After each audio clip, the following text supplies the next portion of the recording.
नाजरीन आदाब, बात से बात निकली इस प्रोग्राम में आपका खैर मकदम है। मैं हूँ आपका मेज़बान मुश्ताक बरक। जैसे आपको मालूम ही है कि इस प्रोग्राम में हम एक मेहमान को रूबरू करवाते हैं, उनसे बात करते हैं, फिर बात से बात आगे निकलती है, गुफ्तगू जारी रहती है। आज के इस नशिस्त में हमारे पास एक ख़ास मेहमान है। वो डायरेक्टर रहे हैं, HOP रहे हैं, दूरदर्शन के लिए काम किया है, दिल्ली में, चंडीगढ़ में, लद्दाख में, श्रीनगर में। इसके अलावा डॉक्टरेट डिग्री है उनको, साहित्य अकेडमी का उनका रोल रहा है उनके, और डोगरी ज़बान में उनका ख़ास एक रुतबा है, और स्पोर्ट्स में भी उनकी बहुत इंटरेस्ट है। तो शायद आपको मालूम ही होगा कि मेरा इशारा किस ओर है। जी हाँ, मेरा इशारा डॉक्टर नसीब सिंह मनहास। मनहास साहब, शो में आपका शुक्रिया। आपका मुश्ताक जी, आपने कहा ना कि मेहमान, पहले तो आपका शुक्रिया।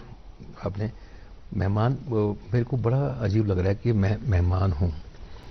अभी जो हमारे बैठे हैं प्रोड्यूसर पैनल पे, तनवीर हुसैन मीर, तो और हमारे जो कुलीग हैं, हमारे जो फार्मर डायरेक्टर्स हैं, तो सोचा कि एक क्यों ना जो ऐसे ऐसे हमारे आदरणीय रिस्पेक्टेबल हैं जो जम्मू कश्मीर के जी आर्ट में हैं, कल्चर में हैं, थिएटर में हैं, लिटरेचर में हैं, उनकी एक सीरीज स्टार्ट की जाए। जी बात से बात निकली जी और शबीर मुजाहिद साहब ने ही इसका नाम रखा। मैं 3-4 नाम कहते यार ये ठीक है मुन्ना साहब, ठीक है। तो मैं यही ठीक है। अब मैंने प्रोग्राम स्टार्ट किया तो अब मेरे को ही आपने कटघरे में खड़ा कर दिया। तो मैं मुश्ताक जी, ऐसा है कि स्वागत आपका भी मैं करता हूँ। और ये बशीर आरिफ साहब से हमने स्टार्ट किया था, फिर उसमें आप आए, तो बीच बीच में हमने ये फैसला किया था कि एंकर चेंज होते रहेंगे, होस्ट चेंज, ताकि ये बड़ा एक गुलदस्ता सा बने। जी, और आप इसको बड़ा अच्छी तरह से निभा रहे हैं, इसके लिए आपका शुक्रिया। Thank you sir. आगे बात शुरू करिए आप। अच्छा, चूंकि आपने एक खास शोबे में PhD किया है जी, बैलड और फोकलोर में, क्या कनेक्शन है हिस्ट्री और फोकलोर में? मुझे ऐसा नहीं, ये मैंने जब नेट पास किया UGC का जी, और जूनियर रिसर्च फेलोशिप के लिए मैंने अप्लाई किया, तो मेरा सिलेक्शन हो गई, लेकिन उसके लिए PhD करनी होती है, MPhil करनी होती है। मैंने फिर MPhil भी नहीं, मेरे को डायरेक्ट PhD मिल गई। तो मेरा टॉपिक था Dogri ballads, relevance of Dogri ballads in history. जी, और जो कारकां 12 होते हैं ना, गा के जो गाते हैं, सुनाते हैं, जी, लोग लिरिकल, हाँ, जैसे कहानी सुनाते हैं ना, गा के सुनाते हैं। जी जी, उसमें वॉरियर्स की कहानियां हैं, जी, कुछ लवर्स की कहानियां हैं, नाइट्स की है, कुछ हैं। तो फोक में बड़ा एक, जब उसमें डिटेल में गया मैं, ऐसे ऐसे इलाके गए, बनी है, बसोली है, डोडा, किश्तवाड़, चंबा, कांगड़ा, और कांगड़ा के ऊपर और इलाका जो है माना गांव है, वहाँ बिलासपुर, हिमाचल का इलाका, गुरदासपुर, उधमपुर से जम्मू का पूरा मैंने, ये डोगरा इलाका था सारा मैंने, और काफ़ी मेरे को 2 साल लगे फील्ड वर्क करने में। बड़ा कुछ सीखा जी उसमें। और क्योंकि ये थीसिस को थोड़ा कंसाइज करना होता है, कुछ चीज़ें नहीं हम कर सकते, मेरे पास काफ़ी मटीरियल था, तो इसलिए वो रेलेवेंस होती है अगर आदमी खोज करे ना। और हिस्ट्री के साथ जैसे फोक है, हम कोई बंट पत्थर की आप ले लो, बिल्कुल नाटक है जी, ऐसे हिमाचल में ऐसे ही किस्म का है, उसे बोलते हैं करियाला जी, और पंजाब में बोलते हैं भगता, जम्मू में भगता, और पंजाब में बोलते हैं भांड बोलते हैं। जी जी, भांड पत्थर एक ही चीज है। जी बिल्कुल, नाम डिफरेंट लेकिन स्टाइल वही है, बिल्कुल, कटाक्ष भी वही है, आइडिया वही है। बिल्कुल। कई बार हिस्ट्री को साथ कुछ चीजों को ले आते हैं, राजे महाराज की कहानी, कोई गांव में कोई अच्छा लड़का लड़की आपस में उनका था, उसके ऊपर कहानी हो जाती है, और या कोई मिथ होगी, लेजेंड होगी, है ना। तो ऐसे ही है, ऐसे रावी जो है ना, चंबा और बसोली के बीच में जो इलाका है ना, इधर से हिमाचल में पड़ गया खजियार, और जम्मू कश्मीर में अब जो पुल बहुत अच्छा बना है बसोली वाला, उसके इलाके की कहानी है। तो एक क्या करते हैं, एक बार कोई जहाज फाइटर जो है वो कहीं गिरा होगा, तो गिरा के ये हिस्ट्री हो गई जी। अब उन्होंने उसके ऊपर एक कहानी बना ली, बिल्कुल गा के, उड़े जहाज फिर आसमानी 22 मर्द थे एक ही जनानी। वे जहाज, आसमानी जहाज उड़ रहा था, उसमें 22 मर्द थे और एक जनानी थी, है ना जी। पायलट मारदा नहीं, ड्राइवर मारदा क्लच। अच्छा, अब उनको पता नहीं। उसने क्लच मारता होगा। बिल्कुल। ड्राइवर मारदा क्लच, जहाजा फड़ी लई अग। वो उसने क्लच मारा, वो जहाज ने आग पकड़ ली। अच्छा, इसलिए वो वहां गिर गया। तो ये देखिए, वो अभी हिस्ट्री की बात है, वहां गिरा था, उन्होंने उसको बना लिया। जी जी। तो ये हिस्टोरिकल जो देते होते हैं, इसके साथ साथ चल जाता है। ऐसे ही रावी के पास आसपास कुंजू चंचलो, फुलमो रांझू, ऐसी कुछ प्रेम गाथाएं हैं, प्रेम गाते हैं। उनका है जी रेफरेंसेस में। जैसे जाहिर पीर गुग्गा है, गुग्गा चौहान रहे हैं वो। जी। तो मैं ही बोले जा रहा हूँ, आप तो कुछ नहीं बोल रहे। अब मुझे बोलिए, जो बैलेड है ना, जो बैलेड है, उसका क्या फॉर्मेट है डोगरी ज़बान में कि आपने ट्रांसलेट करके ट्रांसलेट वर्जन पे काम किया? नहीं, मैंने मौलिक ओरिजिनल। मैं गांव में गया जी, जो गाते हैं जी। जम्मू में एक गायन की एक परंपरा है, जो एक ट्रेडिशनल है, उसको बोलते हैं गारड़ी बोलते हैं जी। ढोल के साथ। जी। और जो सारंगी नुमा होता है, जी जी, उसमें वो गाते हैं सारंगी। आप में भी वो साज? हाँ है। जी जी जी। ओ चलिया ना ना ना ना ना ना ना ना ना नाई टन टन टन टन, ओ ना ना ना ना ना ना ना ना ना नाई, कहानी सुनाते हैं। बिल्कुल। ऐसे ही लाइव पकड़ते हैं, फिर उसमें गाना गाते हैं। हाँ, ऐसे ही हरियाणा में क्या है, वो रागनी बोलते हैं जी, वो गा के सुनाते हैं। जी जी जी जी। तो नाम लगे हैं, लेकिन कहानियां चीजें वही हैं। क्या ओरल लिटरेचर और जो फोक लोर है, क्या इनका कनेक्शन है? क्या क्या मतलब क्या? फोक लोर जो है ना, हाँ। और ओरल जो हमारा ट्रेडिशन था कहानी सुनाने का, हाँ। बच्चों के बीच में, हाँ। क्या उसमें भी फोक लोर को ही प्रमोट किया जाता था? नहीं, इसमें दो चीजें ना, फोकलोर वही चीज है जो परंपरा चला आ रहा है। जैसे आपने कहा कहानियां, दादी नानी हमारी कहानी सुनाती थी। बिल्कुल बिल्कुल। अरेबिकन जो कहानी है। जी जी जी। लेकिन आप खोज में जाओ ना, वो पंचतंत्र की कहानी है जो हमारी है, इंडियन कहानी, इंडियन स्टोरी, पंचतंत्र की कहानी। जी जी। वो वहां कहाँ से गई। वेस्टर्न जो लिटरेचर है उसमें हमारी पंचतंत्र की कहानी, नाम उन्होंने चेंज कर दिया। और ये परंपरा चलती गई ना, ऐसे दादी नानियां परियों की कहानी सुनाती थी, हुस्न बानो फलाना फलाना, है ना, परियां। अब जो लिखित में आ गया वो तो हमारे पकड़ में आ गया। जो नहीं लिखित में आया तो हमारी दादियां नानियां चली गई, आगे किसी ने उसको सुनाया नहीं। अब भाषा की बात है, शर्म करते हैं लोग कश्मीरी बोलने में, लोग फोकलोर का सोर्स क्या होता है? सोर्स कोई नहीं है। सोर्स है कि इसका कोई ना कोई तो कवि रहा होता है, अननोन है, वो अननोन है, लेकिन हम तक पहुंचता है। क्या एक रिसर्च स्कॉलर को ये मतलब नहीं करना चाहिए था कि एटलीस्ट उस सोर्स को एटलीस्ट लोगों के सामने रखते, या ये बिल्कुल थिन है? नहीं, कोशिश तो हो रही है। जैसे ना एक डोगरी की कविता थी, जो पहले सबसे बड़े कवि रहे हैं, कवि दत्तू, उनकी कविता थी, किलिया बत्तना छोड़ी देता इबे साथे कन्ने परी लिया निया पानी, बुरा वो लोग इस गंगथा दा अन दोषी की दोस्त जिंदा है जानी। एक कविता आती रही, लेकिन प्रोफेसर रामनाथ शास्त्री उन्होंने खोज की, और कवि दत्तू जो है वो आदि कवि, पहला कवि था। उनके नाम साथ जुड़ा भी ऐसा ही। ये फोक नहीं है भाई, ये कवि ने लिखी हुई है ना। तो दिखिले राम तना प्रीतै दी रीतै गी लट करना कच्चिए तंदे कने, रामधन थे वो। कहते रामधन ऐसे, कहते रामधन ऐसे नहीं है, रामधन उसका नाम है, उसने लिखी है। फिर उसको एस्टेब्लिश किया भाई ये उसकी कविता है। वो फोक में जो अच्छी चीज होती है, फोक उसको अपना लेता है। आपने कैसे इंस्पायर हो गए आप इस लिटरेचर की तरफ? मेरे को ना ये अच्छा था, मेरे को अच्छा लगा टॉपिक। मेरी गाइड थी प्रोफेसर वीना गुप्ता जी। जी जी। तो कहते नसीब तेरा ना इंटरेस्ट इसमें है, जो गायन में, और तू उस किस्म को इमोशनल भी बहुत तू बड़ा है। तो इस किस्म की बड़े संवेदनशील चीजें। एक राइटर के लिए इमोशनल होना जरूरी है किसी हद तक। राइटर इमोशनल होता है। राइटर देखो ना, हमारा अदारा है दूरदर्शन रेडियो। सारी उम्र में दूरदर्शन में दिया, कहानियां, सीरियल, ड्रामे बहुत हमने बनाए। और जिसमें देखो जी, लाइफ में दो रस हैं। जी जी। या तो किसी को हंसा लो, या किसी को रुला दो। जी जी। शांत रस ठीक चलता है। दोनों जो है ऐसे ही रशियन लिटरेचर है। एक कहानी थी ना इसकी, दास्तोवस्की की, इसकी कहानी थी अपने। तो उनके ना एक बच्चा, एक टांगे वाला होता है जी, लेमेंट ऑफ चेकोव की। तो बच्चा एक टांगे वाला होता है, उसका बच्चा मर गया होता है। बिल्कुल। तो टांगे पे चल रहा है जी, तो सवारी को बोलता है माय सन डाइड। सवारी बोलती ठीक है, कहते आगे मेरा स्टाफ आ गया, कितने पैसे, इतने। एक सवारी बैठती है और आगे चलती है, कहता मेरा बेटा चला गया, उसने कुछ ध्यान नहीं दिया, चला जाता है। सुबह से लेकर शाम तक सवारियां आ रही हैं, उनको सुनाता है, सवारी बोलती है मेरा स्टाफ आ गया, कितना, चलो जी। शाम को क्या करता है, अल्टीमेटली अपने घोड़े को सुनाता है कहानी, कहता है मेरा बेटा मर गया। बिल्कुल। पर घोड़े के कान खड़े होते हैं, बिल्कुल। घोड़े की आंखों से आंसू आते हैं। जी जी जी। ये संवेदनशीलता है लिटरेचर की। जी जी जी। आपने कोई कविता वगैरह या कोई अफसाने या कोई और मुश्ताक, मेरी तीन किताबें, 4 किताबें हैं। हाँ, मेरी सबसे पहले किताब आई थी, उसका नाम था सजरे अंगूर, है ना, सजरे मतलब ताजे ताजे अंकुर। फिर उसके बाद आई तपाश को हम डोगरी में बोलते हैं खोज करना। ठीक।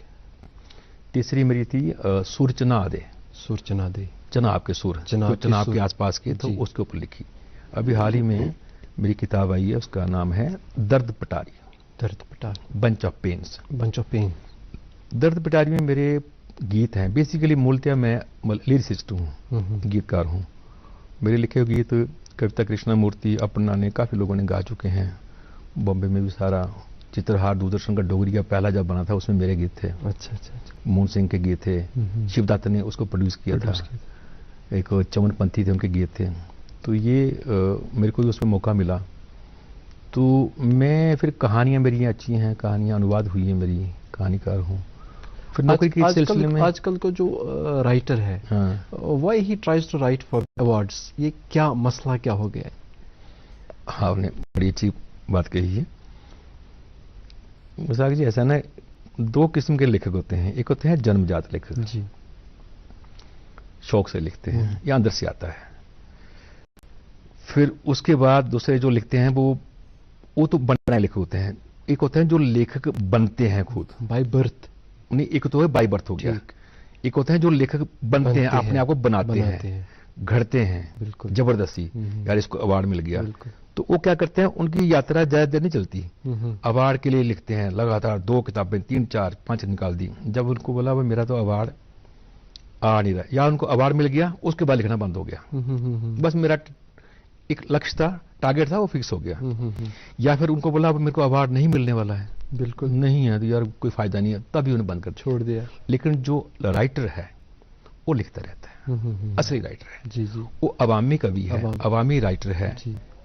जिसकी कहानी को, जिसकी कविता को, किसके नावल को कोई ऊपर लोगों के ऊपर असर होगा, तो उसका मतलब है ना, ऐसे लिखते जाओगे। आज इतने अनुवाद हो रहे हैं, उसके ऊपर भी अवार्ड आ गया जी, बिल्कुल। चिल्ड्रन लिटरेचर के ऊपर अवार्ड आ गया। तो बोलते हैं बाल साहित्य, लोगों को ये नहीं पता कि बाल साहित्य क्या होता है। एक होता है बाल साहित्य बच्चों के लिए जी, एक होता है बच्चों के ऊपर जो है उसकी मौलिकता बच्चों के बराबर उसकी मानसिकता नहीं होती जी। एक होता है बच्चों के लिए जी, जो बच्चों के लेवल पे आना, चाइल्ड लिटरेचर। हाँ, चले जा रहे हैं जी, उनको अवार्ड भी मिल रहे हैं, बाल साहित्य के अवार्ड मिले, उसके बाद ठीक ठाक हो गया जी, फिर वो गुम हो जाते हैं। लेकिन जो असली राइटर है वो गुम नहीं होता। ठीक है जी, चलते जाओ, अवार्ड मिले ना मिले, कहानी मेरी गीत कविता लोगों के बीच में पॉपुलर हैं या सुन रहे हैं, लोगों के दिलों में रहते हैं, एक बहुत बड़ा अवार्ड, बहुत बड़ी एक होती है। अच्छा, आपका एक रुझान रहा है स्पोर्ट्स की तरफ भी, आपने बहुत अवार्ड्स भी लिए, कैसे टाइम मिला आपको लिटरेचर से, ड्यूटी से, फिर स्पोर्ट्स में जाने के?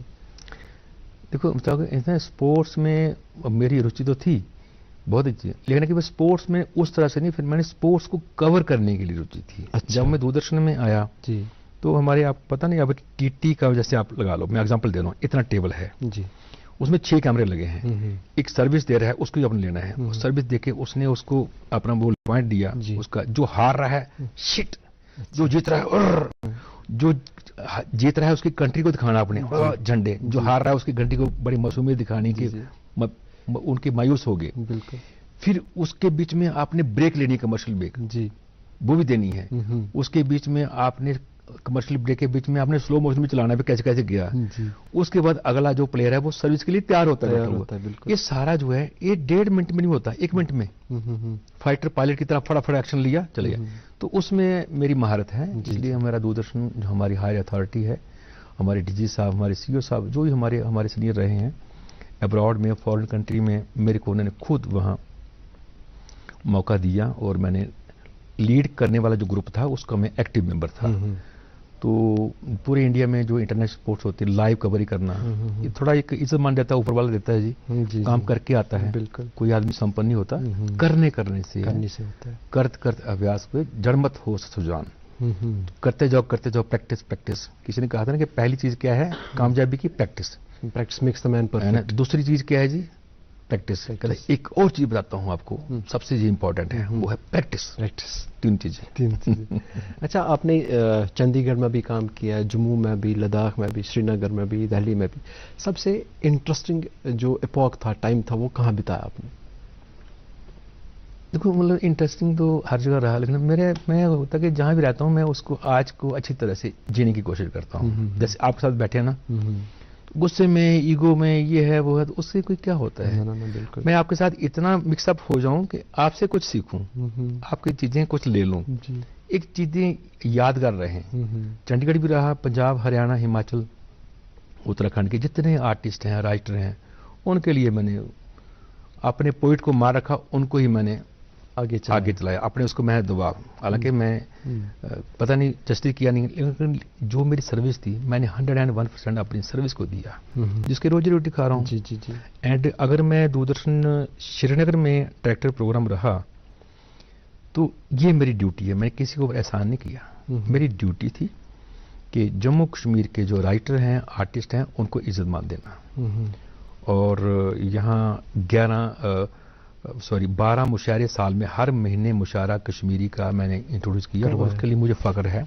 मैंने कोई एहसान नहीं किया, ये मेरा फर्ज था, यही करना चाहिए, क्यों नहीं करेंगे हम? तो इंटरेस्टिंग पीरियड मेरा चंडीगढ़ भी बहुत अच्छा रहा।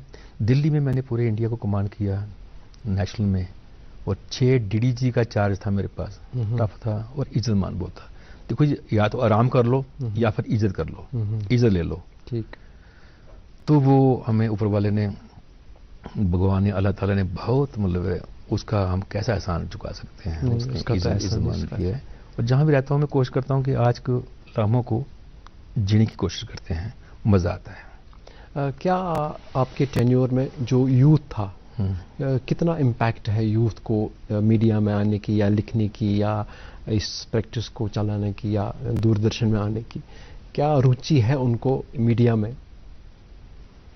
देखो रुचि की बात है, यूथ को आपने, अगर आप किसी मीडिया के डायरेक्टर हैं, किसी मीडिया के सरकर्दा हैं या प्रोड्यूसर हैं, ये आपकी पहली ड्यूटी बनती है कि यूथ को आगे लाना। यूथ को नहीं लाओगे तो फिर वो आगे कौन आएगा? हमेशा हर साल पौध लगती है, वो बड़े ही पेड़ हैं, वही उड़ेंगे, वही फल देंगे, वही पत्ते जड़ेंगे। जब तक नए नहीं होंगे तो फिर अल्टीमेटली क्या होगा?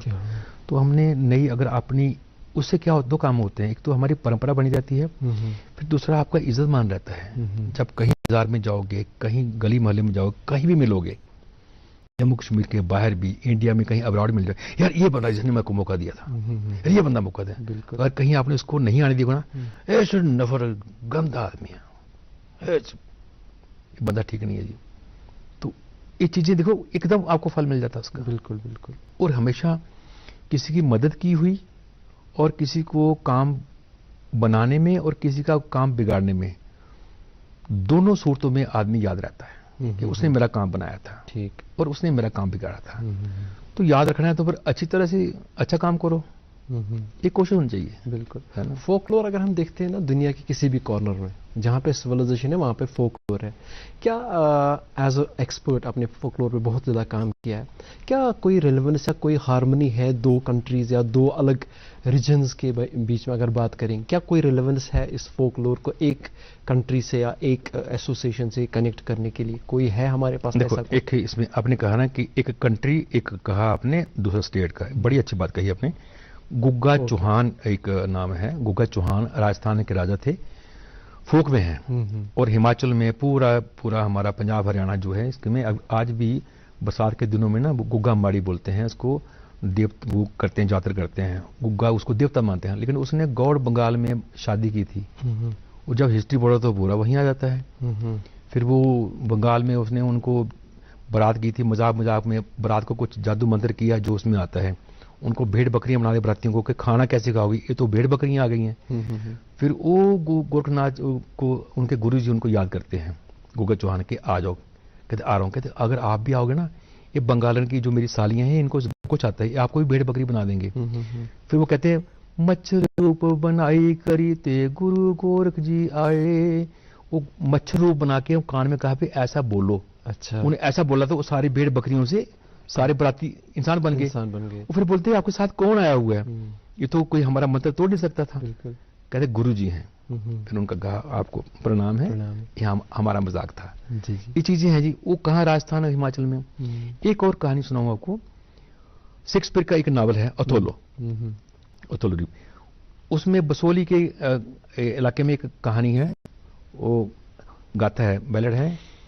3-4 भाई हैं, उनकी एक बहन है। तो बहन मजाक मजाक में बोलती है, अपने किसी प्रेमी को पास जाती है। कहती है ये चुन्नी मैंने ना मेरे को जो दूसरा बंदा है ना, जो उसका जो उसने दी है। कहता तू तो मेरी प्रेमिका है, का तेरे को और कैसे दे गया? और दरअसल उसको चुन्नी उसके भाइयों ने दी होती है। अच्छा। शौक से। अच्छा। कि हमारी बहन, हमारी इकलौती बहन है, इसको दे। वो मजाक में करती है। जब मिलने जाती है तो कहता तू लेट क्यों हो गया? कहती चुन्नी ले। वो जो दूसरा बंदा ना बिल्लू, बिल्लू ने मेरे को चुन्नी, कहता बिल्लू की ऐसी तैसी, बिल्लू ने कर दिया है। और उसको गुस्से में आ जाता है, उसको मारता है तो उसकी गर्दन काट देता है। जब काटता है तो फिर पुलिस आ जाती है। तो पुलिस वाले पूछते तूने क्यों मारा है? फिर बाद में पता चलता है वो है कि वो छोई छोई पूछे नंद लाल, छोई छोई पूछे नंद लाल, लाल चुन्नी कुन्ने दीती ओ मेरी जान, लाल चुन्नी कुन्ने दीती ओ मेरी जान। कहते वो लाल चुन्नी किसने दी तेरे को? कहती ये चुन्नी मेरी है। कहते 5 भाइयों की भी अकेली बहन हूं तो उन्होंने दी। कहते नहीं अब तू झूठ बोल रही है। कहते मैं सच बोल रही हूँ। उसको मारता है, पुलिस आ जाती है। सेम क्या होता है, सेम कहानी जो है ये शेक्सपियर के नाटक में है। अच्छा। क्या आपने कभी दूरदर्शन में, जो हम ब्रॉडकास्टिंग का इतना बड़ा स्कोप है, इस फोकलोर को प्रमोट करने की क्या काम हुआ उस पर, या चल रहा है, या आगे कुछ ऐसा कुछ प्रोजेक्ट है कि फोकलोर को और आम लोगों के बीच में डालें? तो हमारे जो अदारे हैं, दूरदर्शन है, खासकर रेडियो है, रेडियो टेलीविजन का यही भी तो प्राइम काम था कि आर्ट कल्चर को प्रमोट करना, उसको बरकरार, खासकर उसको बरकरार तो रखो। जैसे हमारी कल्चरल अकेडमी होती हैं, साहित्य अकेडमी होती हैं, इनका यही काम था। कुछ साधन ऐसे हैं, कुछ वसीले ऐसे नहीं हो पाते, बजट की प्रॉब्लम होती है, अब टाइम चेंज हो रहा है, लेकिन कोशिश तो है। जम्मू दूरदर्शन में भी पहले बहुत काम हुआ, आजकल तो उसकी हालत, मेरे पास एडिशनल चार्ज था तो दिसंबर 31 जनवरी 2022 तक कोशिश की हमने, यहाँ श्रीनगर से स्टाफ लेके कि हम गए किया। और श्रीनगर दूरदर्शन जो है, डीडी कशीर है, 24/7 चैनल है, बड़ी TRPS की दुनिया देखती है, उसको भी कोशिश किया कि यहाँ का जो एक स्थानीय जो उसकी जो खुशबू है वो लोगों तक पहुंचे। तो हो रहा है काम, होते रहेंगे, होने चाहिए। अच्छा, ब्रॉडकास्टिंग में आपका क्या रोल रहा है? ब्रॉडकास्टिंग की देखो जी, पैशन से हम इसी में आए। जब मैं कॉलेज में था, लॉ ज्वाइन किया। लॉ हम उसके बाद हमने एग्जाम पास किया, CDSE combined defence services examination होता है। ऑफिसर ट्रेनिंग स्कूल था, वहाँ चले गए मैड्रास में। फिर वहाँ से एक महीने की ट्रेनिंग के बाद हमने छोड़ दिया, आने देते नहीं, हम आए गए, बड़ी मुश्किल से आए। मेरे हम 3-4 लोग थे, एक में लड़का OP चौधरी है वो था, एक राठौर था, एक और लड़के हैं जो मेरे बैचमेट थे। एक तो मेजर जनरल बनना, दूसरा ब्रिगेडियर बन के रिटायर हुआ। तो मैं भी ब्रिगेडियर से ऊपर ही होता, मेजर जनरल होता। तो फिर हम छोड़ दिया वो। लेकिन जब मैंने वापस जम्मू यूनिवर्सिटी में आया तो फिर मैंने डोगरी डिपार्टमेंट ज्वाइन किया, क्योंकि वो मेरा थोड़ा गैप हो गया वहाँ छोड़ के दोबारा। फिर दाढ़ी शायद रख ली, मैंने पोइट्री बहुत लिखी। फिर मैंने एंकरिंग करनी वहाँ, आकाशवाणी जम्मू जो है, रेडियो कश्मीर जम्मू। तब हमारे डायरेक्टर होते थे फारूक नाजकी साहब, इन्होंने बहुत हमको वो प्रेरणा दी। फिर मैंने वहाँ जम्मू यूनिवर्सिटी के कैंपस से, मैं नसीब सिंह मनहास बोल रहा हूँ, कभी इंटरव्यू वो करते करते शौक से फिर हमने, ये रेडियो कश्मीर जम्मू है, अब आप नसीब सिंह मनहास से कभी खबरें सुनानी है, कभी ये करना, मतलब हमें शौक से हमें बोलने का बड़ा एक आ गया। उसी पर यार मैं UPSC का एग्जाम पास करूं। फिर मैंने 1988 हमारा बैच है UPSC का, अच्छे मेरिट में, तो फिर इधर ही आ गए जी। वो फिर वो बाकी वाली प्रायोरिटी हमारी शौक से हो गया। आपको लगता है जहां से आपने ब्रॉडकास्टिंग ली और जहां आप ब्रॉडकास्टिंग पहुंची है, कितना बीच में कितना अंतर है, कितनी मॉडिफिकेशन आई है? देखो ऐसा ना, अक्सर मैं बोलता हूँ कि बदलाव कुदरत का नियम है, change the law of nature. Change the law of nature, और चेंज होना भी चाहिए। अब आईटी आ गई है, पहले बड़े बड़े नागरे होते थे, फिर उसके बाद टेप रिकॉर्डर आए, मेल्ट्रॉन आ गई, कैल्ट्रॉन आ गई। आप छोटे से वो लेके जाओ, पहले इतनी टेप होती थी, अब छोटा सा पेन ड्राइव लेके जाओ चलता है। लेकिन मौलिक चीजें हैं वो तो वही रहेंगी, हमारे इक्विपमेंट हाईटेक हो गए और होने भी चाहिए। लेकिन कुछ पुरानी चीजें हैं, उनको हम जब देखते हैं तो दिखते हैं यार कैसा कैसा कमाल है, इनोवेशन था, इनोवेशन। जब दोनों टेप चलनी, इतने बड़े फोन है। दूरदर्शन में पहले हमारे पास फिल्म वाला होता था, फिल्म को काटना, सेलो टेप ना, सेलो क्या बोलते हैं, सेलो फिल्म होती है, सेलो टेप को जोड़ना फिर करना, तो एडिटिंग को जोड़ थी, ट्रेडिशनल टेक्निक। फिर उसके बाद लो बैंड आया, फिर हाई बैंड आया, फिर उसके बाद बीटा आया, फिर उसके बाद डीवीसी आया, फिर डीवीसी प्रो आया। डीवीसी प्रो के बाद वो अब आ गया, वो अपने हमारी है ओडी है, ऑप्टिकल डिस्क बोलते हैं। टोटली पहले एसडी था, पहले एनालॉग था, फिर एसडी था, अब एचडी हो गया, हाई डेफिनेशन हो गया। बदल तो रहे हैं, क्वालिटी में फर्क है, क्वालिटी में फर्क है, लेकिन क्वालिटी देखने सुनने में फर्क है, लेकिन जो कंटेंट की क्वालिटी है वो शायद कहीं कहीं वो खो गई है। हाँ, वो भी मेंटेन होना चाहिए। मुझे बोलिए, चूंकि आप इस सबक दोष हो रहे इस ओहदे से, आपने क्या प्लान किया, क्या एक्टिविटी करेंगे आप? अब आपके पास बहुत फ्री टाइम होगा, क्या एक्टिविटी रहेंगी आपकी? देखो जी, इंसान फ्री कोई नहीं होता जी। फ्री कौन होता है? फ्री होता है मुर्दा, शांत है जी। इंसान क्यों फ्री बैठेगा? इंसान को फ्री बैठना चाहिए। हाँ, दुखी वो होता है जिसके पास कोई ऊपर वाले ने आपको, एक होता है पैसा, एक होता है रोटियां। क्या खाना आपने?